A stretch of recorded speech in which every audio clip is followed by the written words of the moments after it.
Bonjour à tous et à tous, notre 119e regard sur l'actualité, alors avec un format un peu différent aujourd'hui, avec nos deux intervenants délocalisés. Voilà, donc ils sont dans un endroit secret de Russie, en train de refaire le monde probablement. J'arrive pas à me brancher. Ils sont en direct avec nous. Voilà, j'ai la compagnie de Nicolas à côté de moi pour toutes sortes de choses. Voilà, et on va donc pouvoir commencer, ben, comme d'habitude, un tour d'horizon de l'actualité politique, économique, diplomatique, choses comme ça. Et donc, je veux voir si est-ce que Arnaud est bien connecté. Je suis là, mais on me dit que l'organisateur ne me laisse pas accéder à la Ah, vidéo. Donc il faut me... Voilà, je sens qu'Alina va te laisser entrer me très voici. rapidement. Voilà, on te voit. Formidable. Eh bien, écoute, Arnaud commence, et puis comme ça, on va savoir ce qui se passe dans le monde politique et économique de la Russie contemporaine.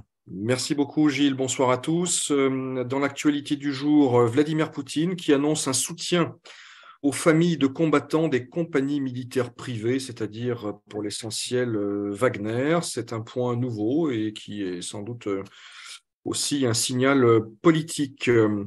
Vladimir Poutine, qui par ailleurs devrait rencontrer les grands patrons russes le 16 mars prochain au RSPP, c'est l'équivalent du MEDEF en Russie, la grande confédération patronale. Il n'y a eu aucune rencontre de ce genre depuis le 24 février dernier.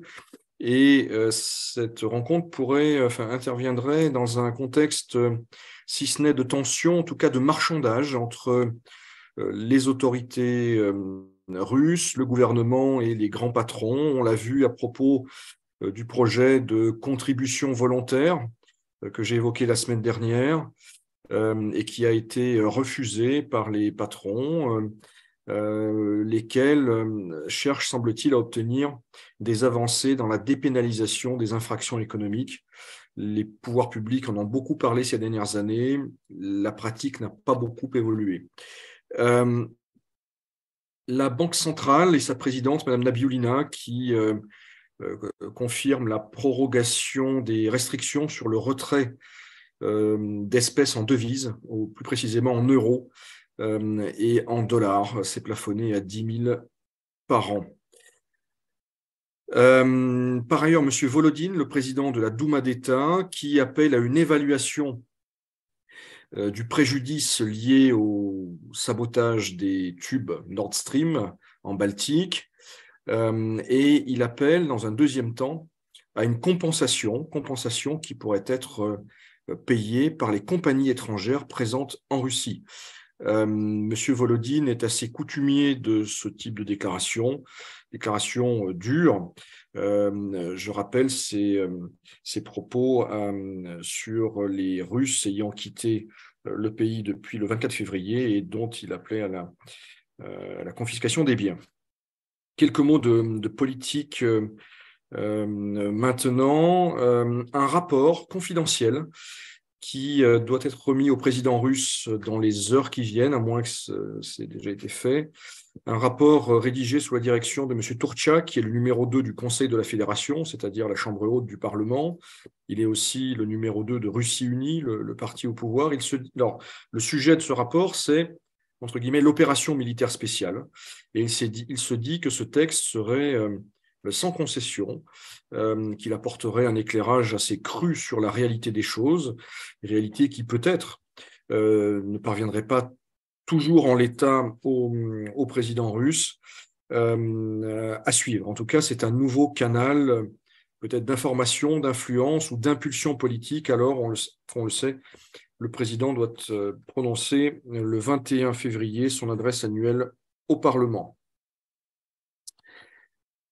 Euh, Toujours le Conseil de la Fédération et sa présidente, Mme Matvienko, qui propose de marquer certaines chaînes Telegram considérées comme hostiles au pouvoir, un petit peu sur le même modèle que les médias ou les publications des agents étrangers. Enfin, dernière nouvelle politique du jour, c'est le retour de M. Surkov dans l'espace politique.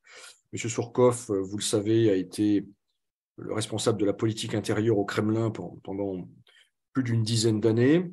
Il a aussi été aux manettes lors de la négociation des accords de Minsk, dont on fête, entre guillemets, le 8e anniversaire et dont on parle beaucoup ces derniers temps. On parle beaucoup en Occident, on se souvient des propos du président Hollande et de Mme Merkel, et les Russes, eux aussi, communiquent beaucoup sur ces accords. Et alors l'interview de M. Surkov est très laconique puisqu'il s'agit de 4 réponses par oui ou par non à 4 questions. Les plus significatives de mon point de vue concernent précisément les accords de Minsk. En fait, M. Surkov affirme qu'il n'a jamais envisagé, que la Russie n'a jamais envisagé qu'il puisse être réellement appliqué. Et la 4e réponse est également intéressante et c'est une petite note d'espoir. Et j'en resterai là-dessus. Il affirme croire en une normalisation dans un avenir proche entre la Russie et l'Occident. Voilà ce que je pouvais dire aujourd'hui. Merci beaucoup. Donc, je crois qu'en fait, on a quelques questions, mais le plus simple, je pense, on va passer la parole à Igor, parce que peut-être que les questions vont être traitées dans son intervention. Donc, Igor, écoute à toi, et puis ensuite, on aura quelques questions à vous poser. Merci Gilles, bonjour à tous. Alors je vais commencer par revenir sur la réunion des ministres de la Défense du groupe de contact sur l'Ukraine, qui se sont donc réunis mardi et mercredi à Bruxelles, au quartier général de l'OTAN, dans le format donc dit de Rammstein, pour discuter maintenant de ce qu'on fait en termes d'aide militaire à l'Ukraine. C'est la 9e réunion de ce genre, et l'impression que cela a pu laisser, c'est que finalement, faute de grandes annonces, de grandes mesures, on se souvient que les mois derniers, on discutait de livraison de blindés, eh bien, chacun a essayé finalement d'aller un petit peu de son annonce pour masquer l'absence de grandes décisions. Tout le monde avait en tête la question de la livraison ou pas des chasseurs, notamment des F-16. Finalement, rien de bien concret de ce côté-là. En revanche, certains pays sont allés de leurs annonces. Alors, les Américains ont expliqué qu'ils allaient augmenter la production d'obus de 155 mm, qui sont un petit peu le nerf de la guerre, hein, comme on l'a déjà expliqué ici à maintes reprises. Ils ont également expliqué qu'ils allaient mettre l'accent sur la formation du personnel militaire ukrainien à l'optimisation des munitions, puisque l'utilisation par les Ukrainiens des obus est jugée excessive par les Alliés. Et en tout cas, elle peut être améliorée selon leur point de vue. Mais les Américains en ont aussi profité pour glisser l'information de manière assez discrète qu'il n'était pas question de livrer à l'Ukraine des missiles moyenne portée, en tout cas une portée allongée par rapport à ceux qui existent déjà pour les systèmes HIMARS que les Ukrainiens réclament depuis des mois, afin qu'ils soient en mesure de pouvoir taper plus en profondeur dans l'arrière des troupes russes. La Norvège a expliqué qu'elle allait livrer 8 chars Léopard 2, l'Allemagne qu'elle allait augmenter la production de munitions pour des systèmes de défense antiaérienne qui ont été livrés dès le printemps aux Ukrainiens, mais qui semblent être très mal approvisionnés en munitions et donc fonctionner en tout cas pas au meilleur de leur capacité. Donc voilà, chacun est allé un petit peu de son annonce en ordre un peu dispersé, mais pas de grandes décisions sur les chasseurs ou sur autre chose. En ce qui concerne l'actualité justement des blindés des Léopard 2, c'est-à-dire la version, en tout cas parmi les versions les plus récentes des blindés allemands, une petite désillusion même, puisque finalement, il semblerait que la quantité de chars envisagée en ce qui concerne les Léopard 2, hein, pas les Léopard 1 dont on a parlé la semaine dernière, mais les Léopard 2, soit finalement en deçà de ce qui était espéré à l'origine, puisque depuis les annonces du mois dernier, de janvier, et bien, entre-temps, le Danemark et la Hollande ont décidé de se retirer en quelque sorte de la coalition. Alors, le Danemark en expliquant qu'ils ont finalement très peu d'exemplaires de ces chars-là et qu'ils ne souhaitent pas s'en défaire. Les Hollandais en expliquant que ce sont des Léopard 2 qu'ils possèdent en leasing, qu'ils louent auprès d'industriels allemands dans le cadre d'une brigade commune qu'ils ont avec les Allemands et que par conséquent, ils ne peuvent pas les prêter comme ça. Et les Finlandais, qui finalement étaient un petit peu elliptiques, on va livrer, mais pas trop, on ne sait pas, finalement ont expliqué qu'ils ça a été prêt à livrer des Léopard 2, mais qu'ils ne le feront qu'une fois qu'ils auront rejoint l'OTAN. Et on sait que la situation pour l'adhésion de la Finlande à l'OTAN est moins compliquée que pour celle de la Suède vis-à-vis de la Turquie, mais qu'il y a quand même encore un peu de temps à patienter pour les Finlandais avant de peut-être pouvoir rejoindre l'Alliance. Donc, voilà pour ce qui est des livraisons de matériel. Sinon, une information concernant la visite demain à Novo-Ogarevo du président biélorusse. M. Loukachenko rencontrera Vladimir Poutine demain à Novo-Ogarevo. Alors, il devrait discuter de questions d'intégration. En général, ça figure toujours dans l'agenda entre les deux pays, mais également de questions de sécurité et de défense. Pour l'instant, on n'en sait pas vraiment beaucoup plus. On se souvient que Vladimir Poutine s'était rendu à Minsk au mois de décembre pour rencontrer le président biélorusse. Il se dit qu'il aurait remis une sorte de proposition à M. Loukachenko sur comment faire avancer encore plus l'intégration entre les deux pays. Et probablement que M. Loukachenko le rencontrera demain pour lui remettre, lui, sa version ou sa réponse quant à la proposition qui lui a été formulée par Vladimir Poutine le mois dernier. Autre visite qui s'annonce, celle du Sherpa du président chinois pour la politique étrangère, qui va entamer une tournée internationale dans quelques jours, qui va l'amener à Moscou, mais aussi à Paris, en Italie et également à Munich, puisqu'il devrait s'exprimer demain, je crois, dans le cadre de la conférence de la sécurité qui se tient à Munich. C'est M. Wang Yi, donc, qui va faire ce déplacement-là. Ce sera le premier déplacement d'un officiel de ce niveau-là chinois en Russie depuis le déclenchement de l'opération militaire spéciale. Tournée diplomatique. Donc, Wang Yi est connu pour avoir des positions très, très dures à l'égard des États-Unis. Ce n'est pas quelqu'un qui est un tendre, entre guillemets, à l'égard des Américains. Et donc, il va entamer cette tournée. Alors, on va voir, il y a des spéculations qui vont bon train. Est-ce qu'il y a une tentation côté chinois de vouloir jouer les médiateurs entre les Occidentaux et les Russes? Peut-être. Est-ce que ce ne sera pas du tout le cas? Est-ce que l'idée, c'est d'aplanir avec les Américains les angles par rapport à ces histoires de ballons chinois dans l'espace aérien américain? Bon, en réalité, il y a tout un tas de sujets. On sait que M. Blinken devait se rendre en Chine au moment où les aérostats chinois ont commencé à apparaître dans le ciel américain. Il a donc dû renoncer à sa visite. Bon. Donc, pas mal finalement de sujets éventuellement à traiter. Autre information, la visite, alors celle-ci nous amène en Ukraine, puisque le ministre israélien des Affaires étrangères s'est rendu aujourd'hui à Boutcha, et il a poursuivi sa visite en Ukraine avec une rencontre qui devrait intervenir maintenant ou dans les heures qui viennent avec M. Zelensky. C'est la première visite d'un ministre israélien, enfin d'un officiel israélien en Ukraine depuis le début du conflit. Deux dernières nouvelles, une concernant les BRICS tout d'abord. Les BRICS entendent se prononcer cette année sur l'admission de l'Iran et de l'Arabie saoudite dans ce club de pays. On sait que les Iraniens et les Saoudiens ont manifesté leur intérêt pour adhérer aux BRICS. On sait que d'autres pays aussi se sont manifestés, comme l'Égypte par exemple, et l'Algérie aussi, qui souhaitent rejoindre donc cette organisation internationale. Voilà, au moins 2 de ces potentiels futurs membres sont déjà en lice, visiblement, pour, d'ici la fin de l'année, adhérer aux BRICS. C'est une dernière nouvelle qui nous ramène à la question du deal céréalier que j'évoquais lors d'un précédent briefing, en expliquant qu'il était manifestement sous tension. Eh bien, cela semble se confirmer puisque l'ONU a expliqué avant-hier qu'il y avait effectivement des doutes sur la possibilité pour ce deal d'être reconduit après l'échéance du 18 mars. Et l'Ukraine, aujourd'hui, a appelé l'ONU et la Turquie à empêcher la Russie de rompre l'accord céréalier. Donc, on voit effectivement que les pressions s'exercent de plus en plus sur cet accord qui, je le rappelle, est en vigueur jusqu'au 18 mars. Voilà, Gilles. Merci beaucoup. Alors, j'ai une première question, ça concerne Prigojine, dont on parlait au tout début d'intervention d'Arnaud avec apparemment donc les militaires, enfin les gens qui font partie de Wagner bénéficieraient des mêmes avantages, les familles touchées par ça. Mais d'un autre côté, il y a eu une interview assez étrange de Prigojine hier ou avant-hier, où il était très, non pas pessimiste sur la prise de Bakhmout, mais il la reportait à 2 ou 3 mois, sinon plusieurs semaines. Il était très presque violent sur la désorganisation de l'armée. Enfin, ses propos étaient assez peu consensuels, on va dire, par rapport à l'armée. Est-ce que c'est une ligne de rupture? Est-ce que c'est un moyen de faire pression?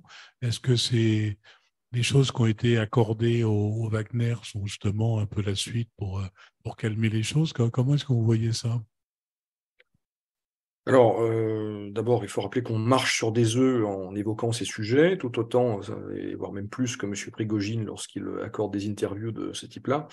Il faut, je pense, mettre les choses dans leur contexte. Le contexte général, c'est qu'il y a en réalité au moins 2 armées en Russie maintenant. En tout cas, peut-être plus, mais il y a Wagner qui est désormais assumé et qui est engagé, on le sait, à Barmout. Tout ça est connu. Ce que l'on sait également, c'est qu'il y a des tensions entre effectivement cette société et les unités régulières du ministère de la Défense, avec des tensions notamment au niveau, semble-t-il, si on en croit ce qui a été dit et publié, des approvisionnements en munitions, etc. etc. Il y a eu déjà des critiques contre le ministère de la Défense, c'était plutôt à l'automne. Il semblerait que le Kremlin ait demandé à M. Prigogine, fin janvier, de modérer ses critiques, ce qu'il a fait pendant quelque temps. Et là, apparemment, M. Prigogine revient dans un registre très critique par rapport au ministère de la Défense. Alors, est-ce que c'est pour se dédouaner peut-être pas d'un échec, mais en tout cas d'une avancée moins spectaculaire qu'attendue à Barmout, ou est-ce que c'est autre chose? On verra. Pour ce qui est du dossier que j'évoquais, c'est-à-dire finalement la protection sociale, c'est un peu ça, des familles des combattants de Wagner, je ne pense pas que ce soit lié, en fait. Je pense que là, le sujet, il est très opérationnel et donc on n'en parlera pas puisque notre ligne lors de ces briefings, c'est de ne pas parler de questions militaires stricto sensu. Absolument. Si je peux juste rajouter peut-être un mot pour compléter le tableau proposé par Arnaud, on a souvent expliqué ici que, contrairement à d'autres acteurs de ce conflit, M. Prigogine tenait à communiquer sur le sujet à travers des canaux Telegram. C'est quelqu'un qui se met en scène, c'est quelqu'un qui se filme, qui fait des petites causeries, qui fait des interviews, qui met en scène des interviews. Bref, c'est quelqu'un qui tient à communiquer, à maîtriser sa communication. Et c'est quelqu'un qui est adepte aussi un petit peu des coups de théâtre. Donc, sans trop rentrer dans les détails, mais bon, on se souvient du passage dans les mines de sel, on se souvient du passage dans l'avion de chasse. Donc, c'est quelqu'un qui est adepte un peu voilà, du coup de théâtre et parfois du spectaculaire. Et donc, quand il pose comme ça des échéances qui peuvent, de prime abord, comme tu dis, Gilles, paraître pessimistes dans le contexte que l'on connaît, peut très bien se passer finalement l'inverse, et ensuite, ça pourrait produire un nouveau coup de théâtre, et il aura toujours beau jeu de dire qu'il avait été quelque part pessimiste, réaliste, et que finalement, coup d'éclat, en réalité, ils ont été en mesure de s'emparer de tel ou tel objectif plus rapidement que prévu, et ce sera à mettre à son crédit en quelque sorte. Donc, à vrai dire, mais le deuxième aspect, c'est que, comme on l'a dit aussi, il dit des choses, il se permet de dire des choses que d'autres ne font pas. Sur les échéances, sur une tonalité parfois effectivement très critique. Et donc, les horizons qu'il a pu poser pour Bakhmout ou pour d'autres types d'objectifs qu'on ne va pas détailler ici, comment dirais-je, peuvent sonner quelque part comme quelqu'un qui est très sobre dans son évaluation de la situation, quelqu'un qui est très réaliste. Enfin, en tout cas, c'est sûr que ça peut aller à contrario d'un autre narratif qui est peut-être un peu plus mainstream. Et donc, une fois de plus, il cherche à se démarquer dans sa communication et à exister et à incarner une ligne qui lui est propre, en quelque sorte. Si je puis me permettre d'ajouter, Prigogine, il a un franc-parler.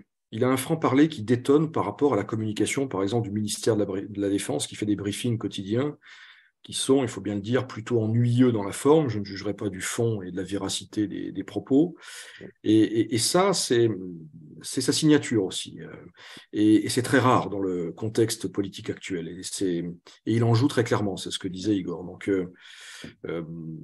c'est aussi ce qui a accrédité l'hypothèse peut-être d'une entrée en politique. Parce que ce type de propos n'est plus tenu par qui que ce soit pratiquement en Russie aujourd'hui. Très bien. Alors, il y a une question justement par rapport à un deuxième point de de ton exposé, c'est le rapport sur l'opération spéciale devant être remis au président Poutine. Concerne-t-il l'ensemble des aspects du conflit, y compris économique, diplomatique? Et quel est le périmètre de ce rapport? À vrai dire, on ne sait pas très bien. On ne sait pas très bien. Il est a priori confidentiel. Pour autant qu'on puisse le savoir, ce serait plutôt l'organisation, le côté militaire, l'intendance. Et ce qui a fuité, c'est que le propos serait dur à l'égard du ministère de la Défense. Et je n'en sais pas plus. D'accord. Mais donc, l'idée, c'est que ce soit avant l'intervention du 21 pour qu'éventuellement le président puisse en tenir compte pour son adresse à la nation, c'est ça? Absolument, c'est une contribution au débat, à la réflexion du président avant son intervention. D'accord. Et ça traduit aussi, il faut le dire, la montée en puissance de M. Tourtchak, qui est un responsable politique plutôt jeune, qui est le fils d'un ami proche de Vladimir Poutine et qui, je l'ai dit, occupe deux fonctions importantes à la Chambre haute du Parlement et au sein de Russie unie. Donc M. Tourtchak, comme d'autres, hein, j'ai parlé de M. Volodine, se place pour d'éventuelles échéances ou d'éventuels remaniements qui sont également possibles. On en parle beaucoup à Moscou. Et pour ce rapporteur, c'est un rôle un peu périlleux ou pas? Parce que le Non, je pense au porteur... contraire que c'est valorisant. C'est très valorisant de se voir confier ce type de rapport. C'est assez unique. Hein. C'est pas la façon dont procèdent les Russes. Produire des rapports, les remettre au président, en tout cas, et communiquer là-dessus. Les choses se font généralement de façon beaucoup plus informelle. Donc le fait que ça existe, ça lui a été confié et qu'on en parle, je pense que ça ajoute au capital politique de M. Tourtchak. Très bien. Alors, qu'est-ce qu'on a plusieurs autres questions qui n'ont rien à voir. Une originale qui nous dit, la Russie étant un paradis fiscal, un compte à la Sberbank devient un compte offshore. Alors, ce à quoi fait référence notre auditeur, c'est l'inclusion de la Russie dans la liste noire, certaines liste grise, en tout cas des juridictions dont l'Union européenne considère qu'elles ne collaborent pas suffisamment en termes d'information fiscale. Et il y a, je crois, une quinzaine de pays, au même titre que la Russie, Trinidad, Tobago, la Jamaïque et d'autres, je crois. C'était assez prévisible en réalité. C'est dans le prolongement des sanctions, c'est aussi dans le prolongement des décisions russes de ne plus échanger, ne plus envoyer d'informations économiques, financières aux pays dits inamicaux. Alors, est-ce que ça entraîne automatiquement est-ce qu'un compte chez Sberbank devient un compte offshore? Il faudrait consulter des juristes et des fiscalistes. Je dirais que ça ne change pas grand-chose au vu de l'impossibilité presque totale de faire des transactions entre France et Sberbank. Mais là, il faudrait consulter des fiscalistes je ne peux pas répondre très précisément sur la question. Mais je ne suis pas certain que ça change fondamentalement la donne. Non, c'est politique. D'accord. Deuxième question, le plus amusante d'une certaine façon. Le gouvernement russe envisage-t-il que des ballons météo chinois puissent s'égarer au-dessus de leur territoire? Non, mais ce qu'il se dit, à Kiev notamment, c'est qu'il y a des ballons russes au-dessus de l'Ukraine. Et le même type de ballon, c'est ça? Voilà. Alors, Igor voudra Qu'en est... compléter ou parler des ballons. Non, mais comme les ballons, c'est vrai que c'est un sujet qui est à la mode en ce moment et on en voit apparaître un peu partout. Hein. On en a vu aux États-Unis, au Canada. Maintenant, on en voit, paraît-il, dans le ciel de Kiev.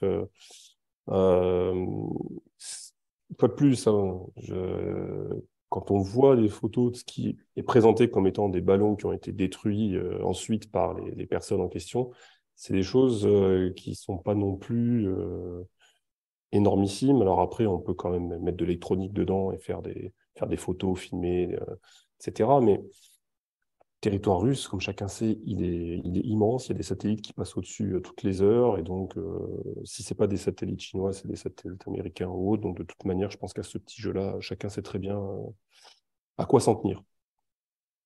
Bien, donc, ça ne semble pas être une crainte russe actuelle. Je ne crois pas. Et dernière question, parce que j'en ai pas d'autres après. Qu'en est-il de la stabilité du rouble? Alors, le rouble, j'en ai parlé, me semble-t-il, en début de semaine. Le rouble s'est affaibli.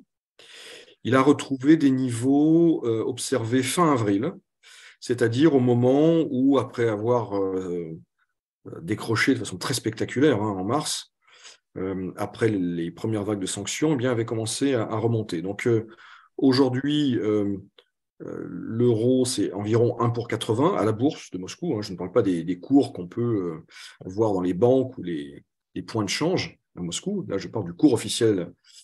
Pardon, je parle des cours de la bourse de Moscou.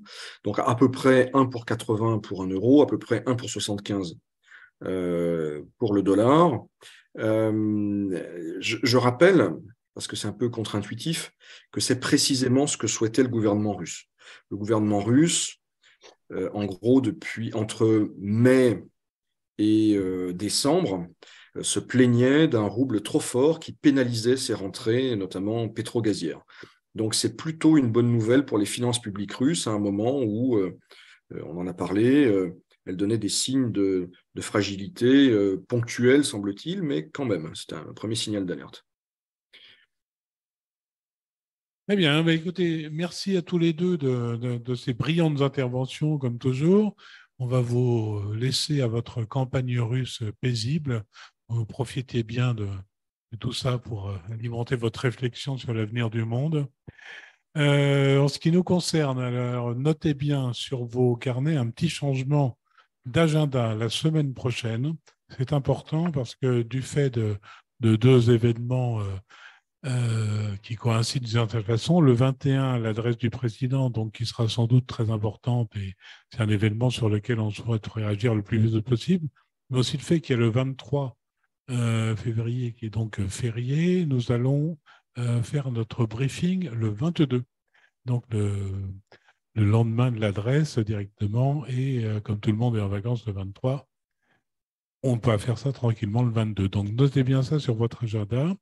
Et puis, je vais passer la parole 2 minutes à Nicolas, qui va nous parler de tout ça.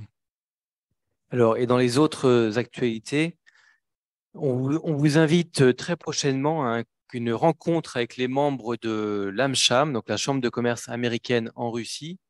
On organise une rencontre que l'on fait quasiment annuellement. Elle aura lieu le 2 mars 2023 dans l'hôtel au Balchouk-Kempinski. Donc, vous allez recevoir probablement un mail. N'hésitez pas à vous inscrire. Vous êtes tous les bienvenus. Donc, je répète, c'est le jeudi 2 mars 2023, rencontre avec les membres de la Chambre de commerce américaine. Merci de ces précisions. Comme d'habitude, vous pouvez envoyer vos questions par avance sur les différents liens qui s'inscrivent sur votre écran en ce moment. Et comme d'habitude, la Chambre de commerce et d'industrie France-Russie reste à vos côtés. Tenez bon.